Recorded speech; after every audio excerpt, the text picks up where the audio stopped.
운동선수가 가장 보람을 느낄 때는 경기에서 승리하고 또 그의 실력을 인정받고 상을 받을 때입니다. 흔히 상을 받을 때 소감을 말하라고 합니다. 그 순간 그동안 훈련을 했던 과정들, 중간에 힘들었던 시간들이 주마등처럼 지나갈 것입니다. 그리고 그렇게 힘든 순간 중에도 자기 앞에서 묵묵히 자기를 지켜주고 자기를 도와준 사람들의 이름이 떠오르게 될 것입니다. 우리도 종종 우리 인생을 되돌아볼 때가 있습니다. 인생의 끝자락에서 우리는 우리 인생에 대해서 어떤 평가를 하게 될까요? 보람을 느끼는 일도 있을 것이고 또 후회하는 일도 있을 것입니다. 다윗도 그의 인생을 되돌아보는 순간이 있었습니다. 다윗은 그 누구보다도 파란만장한 삶을 살았습니다. 다윗은 자기 인생을 돌아보면서 하나님을 찬양합니다. 아무리 수백 번, 수천 번 생각해도 하나님 없이는 자기 인생을 얘기할 수 없었습니다. 그래서 다윗은 하나님을 찬양하였습니다. 오늘 본문 사무엘하 22장은 다윗의 찬양시입니다. 앞부분은 우리가 지난번 맥주 감사 주일 때 함께 나누었고 오늘은 나머지 부분을 나누려고 합니다. 다윗처럼 자기 인생을 되돌아보면서 하나님을 찬양할 수 있는 사람은 참 행복한 사람입니다. 다윗은 다윗의 인생을 통해서 그가 경험한 하나님을 찬양합니다. 다윗은 주로 전쟁터에서 살았습니다. 그래서 오늘 본문을 볼 때 전쟁에서 살아남은 사람의 관점에서 보아야 합니다. 우리나라에서도 지난 세기에 큰 전쟁이 있었습니다. 그리고 우리도 전쟁터 같은 세상에서 살고 있습니다. 오늘 본문을 통해 우리가 인생을 살아가면서 하나님을 어떻게 생각해야 하는지 함께 나누기를 원합니다. 첫째, 하나님께서는 우리를 훈련시키십니다. 훌륭한 운동선수들을 보면 그 뒤에 훌륭한 코치나 감독이 있습니다. 우리나라 사람이라면 히딩크 감독을 다 알 것입니다. 2002년 월드컵 때 우리나라를 4강까지 올려놓았습니다. 하나님께서는 우리 인생의 감독과 코치로서 우리를 훈련시키십니다. 하나님께서는 우리를 하나님의 자녀로 삼은 이상 가만히 놔두지 않으십니다. 부모가 자녀들이 건강하게 자라고 쓰임받는 사람이 되도록 자녀를 양육하고 키우듯이 하나님께서 우리를 훈련시키십니다. 특히 하나님께서는 우리를 하나님의 말씀으로 연단하십니다. 31절에 보시면 하나님의 도는 완전하고 여호와의 말씀은 진실하니 그는 자기에게 피하는 모든 자에게 방패시로다. 다윗이 고백하기를 하나님의 길은 완전하고 여호와의 말씀은 진실하다고 고백합니다. 여기서 여호와의 말씀이 진실하다는 이 말씀은 이전에 개역 한글 성경에 여호와의 말씀은 정미하다라고 되어 있어요. 정미하다라는 말은 쇠를 재련하듯이 깨끗하고 단단하다는 것입니다. 농기구나 무기를 만들 때 철을 불 속에 집어넣어서 뻘겋게 달아오르게 합니다. 그리고 망치로 사정없이 내려칩니다. 그래야 철 속에 있는 불순물이 빠져나오기 때문입니다. 그렇게 만들어진 농기구나 무기는 아주 단단한 것이 됩니다. 그처럼 하나님의 말씀은 단단하고 순수하고 진실하다는 것입니다. 하나님께서 다윗을 훈련시키실 때 이런 하나님의 말씀으로 훈련을 하셨다는 것입니다. 다윗은 어렸을 때부터 연단받았습니다. 하나님께서 다윗을 이스라엘 왕으로 세우시려고 다윗을 훈련시키셨습니다. 특히 하나님께서는 다윗을 하나님의 용사로 훈련시키십니다. 시대가 영웅을 만든다고 다윗이 살던 시대는 혼란스러운 시대였습니다. 사사기는 왕이 없어서 사람들이 각자의 소견대로 살았습니다. 그러다가 이스라엘 백성이 하나님께 왕을 요구하자 사울을 왕으로 세우셨습니다.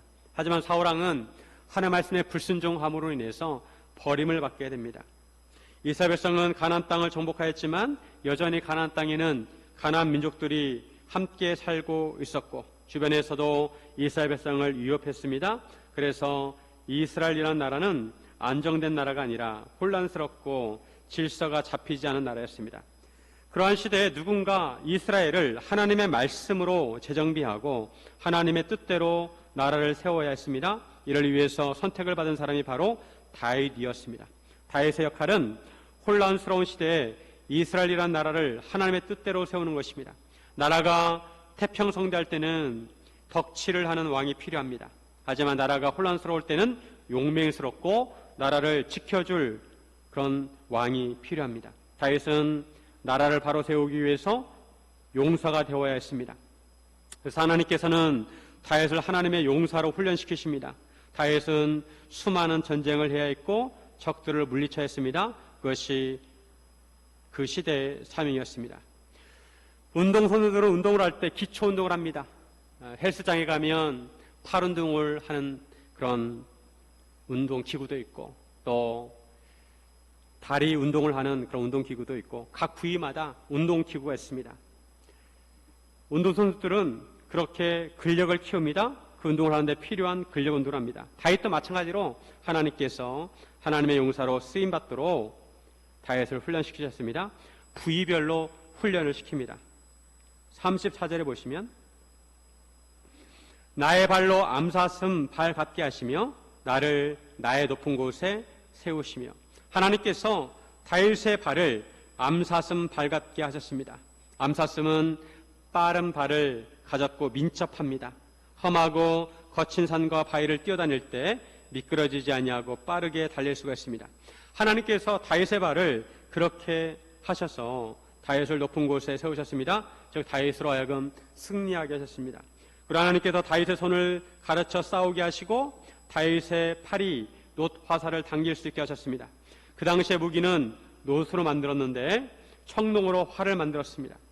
놋활은 아무나 쏠 수가 없습니다. 매우 힘이 강해합니다. 하지만 놋활은 일반 나무로 만든 활보다 비교가 안 될 정도로 화력이 강합니다. 하나님께서는 다윗으로 하여금 그런 놋활을 쏠 수 있도록 그의 팔을 훈련시키셨습니다. 다윗이 골리앗과 싸울 때 다윗은 칼이나 창이 아니라 물맷돌을 가지고 나갔습니다. 다윗은 목동으로서 짐승들과 싸울 때 물맷돌로 싸웠습니다. 물맷돌은 먼 거리에서도 공격을 할 수 있고 짐승을 정확하게 가격해서 쓰러뜨릴 수 있습니다.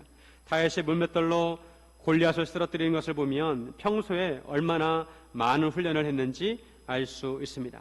저 멀리 돌조각을 올려놓고 물맷돌을 빙빙 돌리다가 맞춥니다.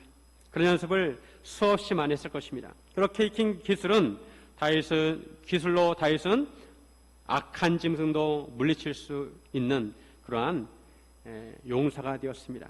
그래서 골리앗도 쓰러뜨릴 수 있게 되었습니다. 마찬가지로 하나님께서 다윗으로 하여금 전쟁의 용사로 훈련시키셔서 무기를 능하게 사용할 수 있도록 하셨습니다. 또 하나님께서 구원의 방패를 주셨습니다. 싸움을 할 때 공격용 무기가 있는가 하면 방어용 무기가 있습니다. 방패가 있어야 날아오는 화살을 막을 수 있고 칼이나 창을 막을 수가 있습니다. 그뿐 아니라 하나님께서는 다윗에게 물리적인 방패뿐만 아니라 마음의 방패, 영혼의 방패를 주셨습니다. 그래서 사람들이 다윗을 공격할 때마다 다윗은 그 구원의 방패로 그러한 공격들을 막아냈습니다. 사람들이 칼과 창으로만 공격을 하는 것이 아니라 때로는 말로 공격을 합니다. 말은 평소에 유용하지만 때로는 비수가 되기도 합니다. 말 한마디가 그 사람의 폐부를 찔러서 깊은 상처를 남깁니다. 그럴 때 믿음의 사람은 구원의 방패를 들어야 합니다. 하나님께서는 다윗의 육체를 단련시키셔서 용사가 되게 하셨을 뿐만 아니라 다윗의 마음과 인격을 단련시키셔서 큰 사람이 되게 하셨습니다. 큰 사람은 마음이 커야 합니다. 마음이 넓어야 합니다. 큰 사람은 모든 사람을 포용할 수 있어야 합니다. 하나님께서는 다윗을 이스라엘 왕으로 세우시기 위해서 마음이 넓은 사람이 되게 하셨고 또 인격도 훌륭한 인격을 갖도록 훈련시키셨습니다. 이처 하나님께 다윗을 훈련시키시고 다윗의 걸음을 넓게 하셨고 다윗의 발이 미끄러지지 않게 하셨습니다. 에베레스트 산은 아무나 올라갈 수 없습니다. 고도의 훈련을 받은 사람만이 올라갈 수 있습니다. 높은 산에 올라갈 때 발이 미끄러지면 큰일이 납니다. 인간의 세계도 마찬가지입니다. 아무나 높은 자리에 올라갈 수 없습니다. 아무나 왕의 자리에 앉을 수가 없습니다. 왕관의 무게를 견딜 수 있는 사람만이 왕이 될 수가 있습니다. 하나님께서는 다윗으로 하여금 왕관의 무게를 견딜 수 있는 그런 인격과 여러 고난과 역경을 이겨낼 수 있는 신앙격을 가지도록 훈련하셨습니다. 하나님께서는 우리의 훈련자이십니다. 하나님께 다윗을 훈련시키신 것처럼 우리도 훈련시키십니다. 세상은 호락호락하지 않습니다. 인생길은 때로 험하고 폭우를 만날 때도 있습니다. 이런 인생길을 가려면 우리는 하나님의 훈련을 받아야 합니다. 항상 어린아이처럼 살아서는 안 됩니다. 하나님께서는 우리에게 주어진 사명을 감당할 수 있도록 우리를 훈련시키십니다. 우리 하나님께서 행하시는 훈련을 잘 감당해야 합니다. 히브리서 12장 11절에서 13절에 보시면 무릇 징계가 당시에는 즐거워 보이지 않고 슬퍼 보이나 후에 그로 말미암아 연단받는 자들은 의와 평강의 열매를 맺느니라. 그러므로 피곤한 손과 연약한 무릎을 일으켜 세우고 너희 발을 위하여 곧은 길을 만들어 저는 다리로 하여금 어그러지지 않고 고침을 받게 하라. 육신의 아버지가 자식을 징계하여도 아버지를 공경합니다. 그렇듯이 하나님 아버지께서 우리를 징계하시는 것처럼 하나님 아버지께서 우리를 징계하신 것처럼 고난을 당하게 하실 때 그것은 하나님께서 우리를 유익하게 하시는 것이기에 하나님을 경외해야 합니다. 하나님의 연단을 받는 자들은 결국 의와 평강의 열매를 맺게 됩니다. 우리의 발을 위하여 곧은 길을 만드시고 저는 다리로 하여금 고침을 받게 하십니다. 인생 살면서 누구나 다 고난을 겪을 때가 있습니다.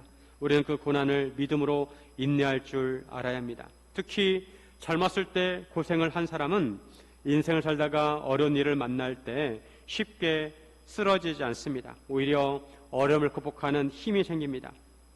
하우스에서 자란 꽃은 들판의 비바람을 견디지 못합니다. 예방주사를 미리 맞아야 면역력이 생깁니다. 때로 힘들고 고난을 받고 있다면 훈련되신 하나님께서 나를 훈련시키고 있는 중이구나 생각하시기를 바랍니다. 하나님께서 우리에게 필요한 훈련을 시키십니다. 성경에 보면 하나님께서 사용하시는 사람은 고난을 통해 연단을 받게 하십니다. 운동선수가 상을 받을 때 그 영광을 훈련자와 함께 나누는 것처럼 우리도 우리 인생의 열매를 거둘 때 우리의 훈련자이신 하나님께 영광을 돌려야 합니다. 사랑하는 성도 여러분, 훈련자 되신 하나님께 영광 돌리시기를 주님의 이름으로 축원드립니다. 둘째, 하나님께서 우리에게 승리를 주십니다. 하나님께서 우리를 훈련시키시는 것은 우리로 하여금 승리하도록 하시기 위해서입니다. 전쟁에서 승리는 곧 생명과 직결됩니다. 예수님께서는 이미 승리하셨습니다. 그러기에 우리는 이미 전쟁에서 승리를 한 것입니다. 우리는 우리에게 승리를 주신 하나님을 의지해야 합니다. 호가 후이라는 말이 있습니다. 여호가 호랑이의 권세를 빌린다는 것입니다. 여호가 호랑이에게 자기 뒤를 따라오러 갑니다. 그러자 여호가 가는 곳마다 모든 짐승들이 다 도망을 갑니다. 여호를 보고 도망을 간 것이 아니라 여호 뒤에 있는 호랑이를 보고 도망을 간 것입니다. 그런데 하나님께서는 실제로 우리 뒤에서 호랑이 역할을 해주십니다. 다윗은 싸움의 용사였습니다. 그는 전쟁에 나갈 때마다 승리했습니다. 다윗이 전쟁에서 승리하고 나서 자신이 자리에서 전쟁에서 승리한 것이라고 하지 않고 하나님께서 승리하게 하셨다고 고백을 합니다. 다윗은 하나님께서 자기 뒤에서 든든히 받쳐주심을 믿고 전쟁을 했습니다. 그래서 다윗은 원수를 뒤쫓아 멸하였고 그들을 무찌르기 전에는 돌이키지 않았습니다. 다윗이 그들을 무찔러 전멸시켰더니 그들이 다윗의 발 아래 엎드러지고 능히 일어나지 못했습니다. 다윗은 완전한 승리를 거두었습니다. 다윗이 이렇게 전쟁에서 승리한 것은 바로 하나님 덕분입니다. 40절에 보면 이는 주께서 내게 전쟁하게 하려고 능력으로 내게 띠띠우사 일어나 나를 치는 자를 내게 굴복하게 하셨사오며 하나님께서 다윗으로 하여금 전쟁에 능하도록 그 허리띠를 능력으로 띄우셨다는 것입니다. 그리고 다윗이 일어나 싸울 때 상대방으로 하여금 다윗에게 굴복하게 하셨다는 것입니다. 하나님께서 원수들이 등을 돌려 도망가게 하시고 다윗을 미워하는 자를 다윗이 끊어버리게 하셨습니다. 그들이 도움을 구해도 구원할 자가 없었고 여호와께 부르짖어도 대답하지 않으셨습니다. 다윗은 그들을 땅의 티끌같이 부스러뜨리고 거리의 진흙같이 밟아 헤쳤습니다. 이처럼 다윗이 전적으로 전쟁에서 승리한 것은 하나님께서 그렇게 도와주신 것입니다. 44절 같이 한번 읽습니다. 44절 주께서 또 나를 내 백성의 다툼에서 건지시고 나를 보존하사 모든 민족의 으뜸으로 삼으셨으니 내가 알지 못하는 백성이 나를 섬기리이다. 다윗은 내부로부터 공격을 받기도 하고 외부로부터 공격을 받기도 했습니다. 하지만 하나님께서 다윗을 그의 백성의 다툼에서 건지셨고 다윗을 보존하셔서 모든 민족의 으뜸으로 삼으셨습니다. 다윗은 처음에 사울왕으로부터 공격을 받았습니다. 그리고 사울왕이 죽고 나자 그의 아들 이스보셋이 따로 나라를 세웁니다. 어떻게 해서 이스라엘을 통일하게 되었는데 그 다음에 자기 아들 압살롬이 반역을 일으켰습니다. 그리고 압살롬이 죽고 나자 세바가 반란을 일으킵니다. 하지만 그때마다 하나님께서 내부의 공격을 막아주시고 다윗을 지켜주셨습니다. 그뿐 아니라 다윗은 외부의 세력과도 전쟁을 했습니다. 아말렉을 비롯해서 블레셋, 모압, 아람, 에돔, 암몬 주변에 있는 민족들이 이스라엘을 넘봤습니다. 그때마다 다윗은 그들과 전쟁을 해서 그들을 굴복시켰습니다. 이처럼 용맹한 다윗에 대한 소문이 퍼져서 이방 민족들이 다윗의 소문을 듣고 다윗에게 순복하고 이방인들이 세약하여 그들의 경관석굴에서 떨며 항복을 하고 나오게 되었습니다. 하나님께서는 우리의 대장이 되십니다. 그래서 하나님께서 모든 전쟁을 주관하시고 이끄십니다. 다만 하나님께 전쟁을 하실 때 하나님의 백성을 사용하십니다. 어린아이가 자전거를 탈 때 아빠가 뒤에서 잡아줍니다. 자전거가 넘어지려고 하면 아빠가 뒤에서 잡아주기 때문에 아이는 페달만 밟으면 됩니다. 마찬가지로 하나님의 백성은 뒤에 계신 하나님만 믿고 믿음의 전투를 하면 됩니다. 다만 우리가 전쟁을 할 때 우리만 싸운다고, 우리 혼자 싸운다고 생각해서는 안 됩니다. 우리가 이 세상을 살아갈 때 나 혼자만 산다고 생각해서는 안 되고 나와 하나님이 함께 하시고 우리 뒤에 하나님이 계신다는 것을 기억해야 합니다. 우리는 하나님의 전쟁을 하는 중입니다. 우리가 주기도문을 할 때 뜻이 하늘에서 이루어진 것 같이 땅에서도 이루어지이다 라고 기도합니다. 즉 하나님의 나라가 하늘에서 이루어진 것처럼 땅에서도 하나님의 나라가 이루어지기를 기도하는 것입니다. 예수님께서 이 땅에 오신 것은 이 땅 가운데 하나님 나라를 세우기 위해서 오신 것입니다. 그래서 예수님께서 이 땅에 오실 때 회개하라 천국이 가까이 왔느니라 외치셨습니다. 그리고 하나님의 나라가 이 땅 가운데 세워지도록 제자들을 훈련시키시고 교회를 세우셨습니다. 교회를 통해서 땅까지 복음이 전파되게 하셨습니다. 예수님께서 우리에게 바라시는 것은 하나님께서 다윗을 무장시키셔서 전쟁에서 승리하게 하신 것처럼 우리가 하나님의 전신갑주를 입고 영적인 전쟁에서 승리하는 것입니다. 우리가 영적인 전쟁에 임할 때 기억해야 할 것은 우리에게 승리를 주시는 분이 하나님이시라는 것입니다. 고린도전서 15장 57절 같이 한번 읽습니다. 우리에게 승리를 주시는 분이 하나님, 다시 한번 우리 주 예수 그리스도로 말미암아 우리에게 승리를 주시는 하나님께 감사하노니. 사람들은 인생이 죽음으로 끝나기에 항상 죽음 앞에 패배한다고 생각합니다. 죽음 앞에만 서면 모든 인간의 주눅이 듭니다. 그런데 예수님께서는 우리에게 죽음을 이길 수 있다고 하십니다. 우리가 사망을 이긴다고 하십니다. 예수님께서 친히 부활하셨고 우리도 부활할 것이라고 하셨습니다. 인간에게 사망이 온 것은 죄 때문이고 죄의 권능은 율법에 있습니다. 그런데 예수님께서 참 인간이 되셔서 율법의 조건을 다 충족시키셨습니다. 그리고 모든 인간으로 하여금 죄를 용서받을 수 있는 길을 만들어 놓으셨습니다. 그래서 누구든지 예수님을 믿으면, 예수님의 십자가를 의지하면 죄와 사망을 이기고 영생을 얻게 하셨습니다. 사망을 이기는 것은 대단한 것입니다. 이처럼 우리에게 승리를 주시는 분이 바로 하나님이십니다. 하나님께서 예수 그리스도 통해서 우리가 승리하도록 하셨습니다. 우리가 예수님을 믿기만 하면 우리는 죄와 사망으로부터 해방되어 영생을 소유하게 됩니다. 영적으로 승리하게 됩니다. 이것이 우리 인생의 총론입니다. 그리고 강론에서도, 즉 우리 개개인의 일상생활에서도 세상을 이기려면 우리가 믿음으로 살아야 합니다. 요한복음 5장 4절 같이 한번 읽습니다. 무릇 하나님께로부터 난 자마다 세상을 이기느니라. 세상을 이기는 승리는 이것이니 우리의 믿음이니라. 세상을 이길 수 있는 방법은 우리가 하나님을 믿는 것밖에 없습니다. 왜냐하면 하나님께서 우리에게 승리를 주시기 때문입니다. 우리 힘으로, 우리의 지식으로, 우리의 지혜로, 우리의 경험으로 이길 수 없습니다. 하나님을 믿는 믿음으로 세상을 이길 수 있습니다. 최근에 AI 산업이 발달하고 로봇 산업이 발달하고 있습니다. 이제 인간은 AI를 이길 수 없습니다. 2016년에 이세돌과 알파고가 바둑 대결을 했는데 이세돌이 4대1로 1대4로 졌습니다. 사실 한 번 이긴 것도 아주 잘한 것입니다. 이제는 그 어떤 인간도 알파고와 바둑을 두어서 이길 수 없습니다. 그전까지만 하더라도 아무리 컴퓨터라 하더라도 인간이 조작을 해야 하기 때문에 단지 기계로만 생각을 했습니다. 그런데 기계는 이제는 인간이 조작하지 않아도 컴퓨터가 알아서 공부를 하고 인간보다 더 훌륭한 결과물을 냅니다.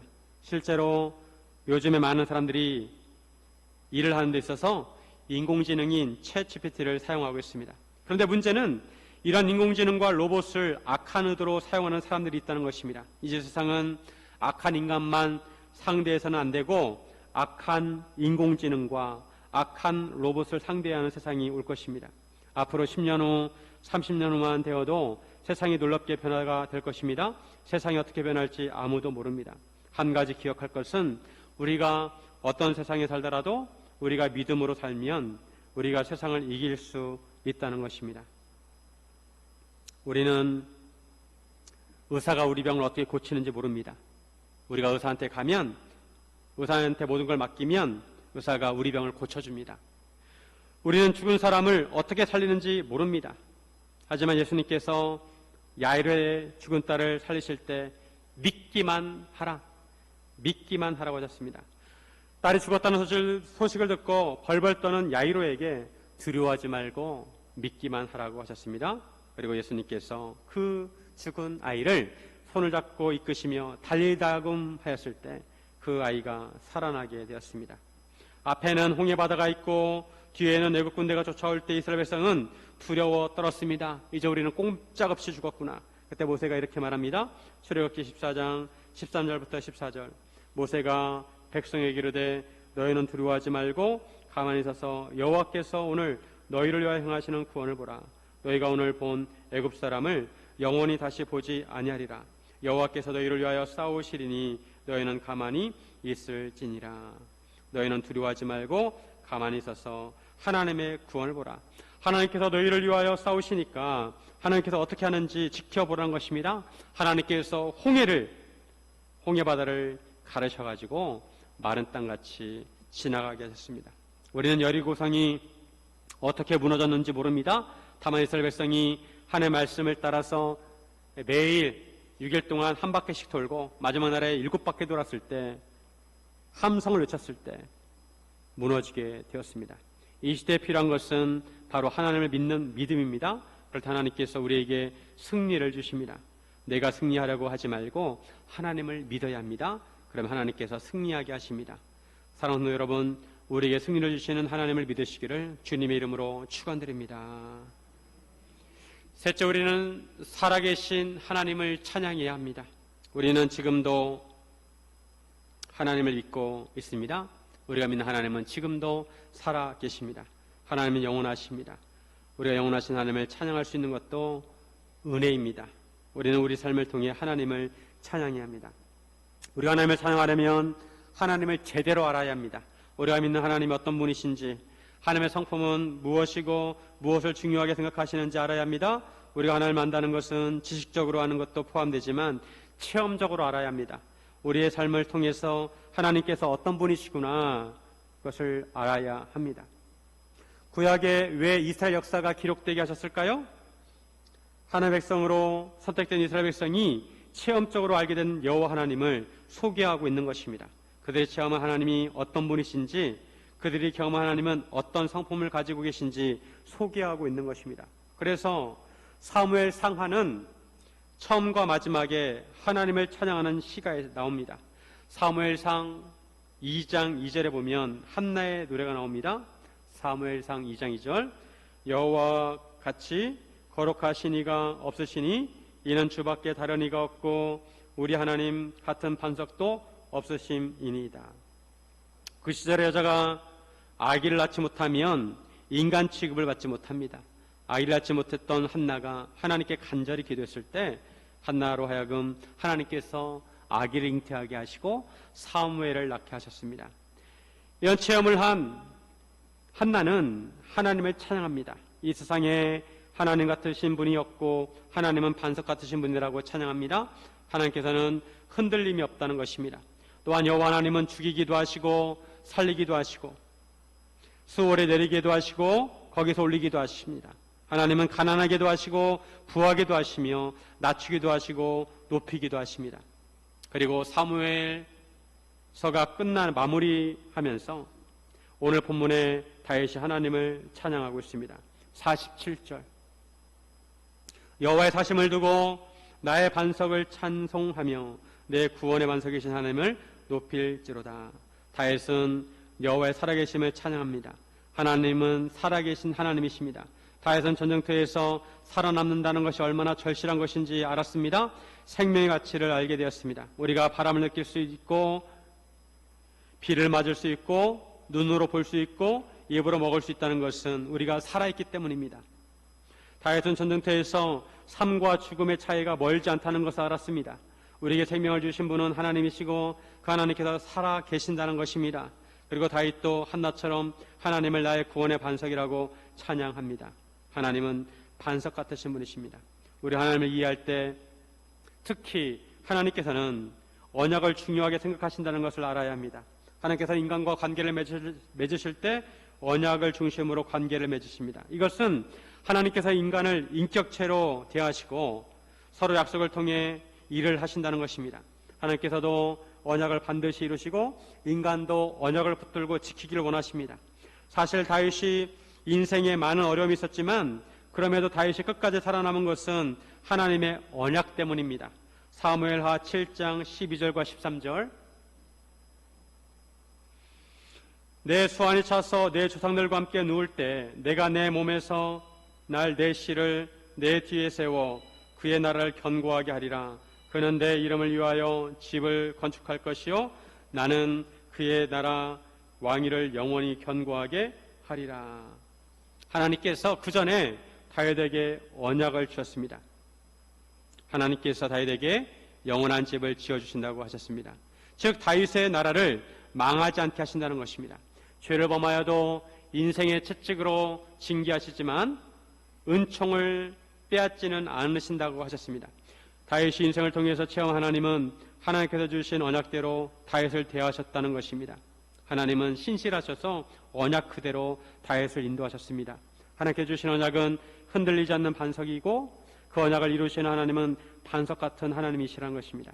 인생을 통해서 이런 하나님을 체험하면 하나님을 찬양하지 않을 수가 없습니다. 오늘 본문 마지막에서도 다윗은 하나님께서 주신 언약을 의지하고 있습니다. 51절 여호와께서 그의 왕에게 큰 구원을 주시며 기름 부음 받은 자에게 인자를 베푸시며 영원하도록 다윗과 그 후손에게로 다 하였더라. 하나님께 다윗에게 언약대로 큰 구원을 주셨고 하나님께서 기름 부으신 자에게 인자를 베푸셨다는 것입니다. 그리고 영원토록 다윗과 그의 후손에게도 큰 구원과 인자를 베푸신다는 것입니다. 즉 우리에게도 하나님께서 구원과 은혜를 베푸신다는 것입니다. 하나님께 다윗에게 주신 사무엘하 7장의 언약은 사실 예수님에 대한 예언의 말씀입니다. 하나님께서 다윗의 왕위를 영원하게 하신다는 것은 다윗의 혈통으로 오신 예수님의 나라가 영원한 나라가 될 것이라는 것입니다. 예수님을 통해 영원한 하나님의 나라가 임하게 되고 그 나라에 속한 우리에게 큰 구원과 인자를 베푸신다는 것입니다. 우리가 지금 예수님을 믿고 하나님께 예배드리는 것은 하나님께서 언약을 지키셨기 때문에 그렇습니다. 하나님께서 주신 언약에 따라 때가 찼을 때 예수님께서 오셨고 예수님께서 십자가를 지심으로 우리를 구원해 주셨습니다. 누구든지 예수님을 믿으면 영생을 얻고 구원을 주신다고 약속하셨습니다. 하나님께서는 지금도 살아계셔서 우리에게 주신 언약을 지키시고 앞으로도 지키실 것입니다. 우리의 삶을 보면 하루하루 고군분투하는 삶을 살고 있습니다. 실제 전쟁터는 아니지만 전쟁 같은 삶을 살고 있습니다. 세상살이가 만만치 않습니다.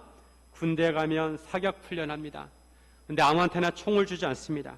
사격을 하려면 PRI라는 훈련을 받아야 합니다. PRI. 총을 쏘기 위한 기본적인 훈련입니다. PRI 훈련이 셉니다.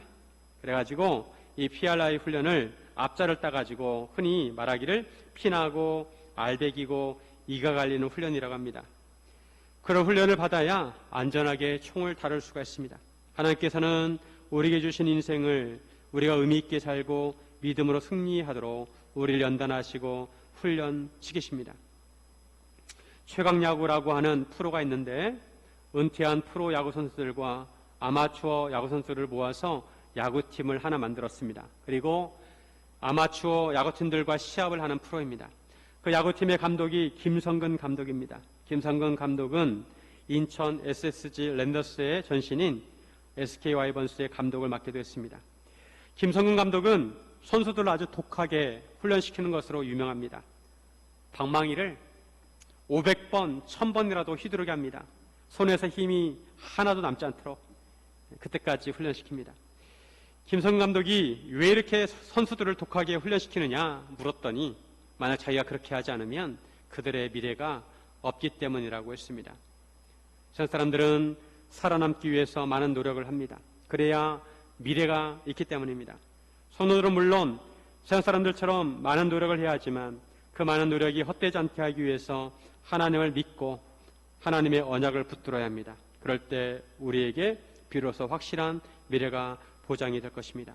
왜냐하면 하나님께서 미래를 주관하시고 승리를 주시기 때문입니다. 여러분이 좋아하는 찬양은 무엇입니까? 여러분이 나중에 하나님께 불러드릴 찬양은 무엇입니까?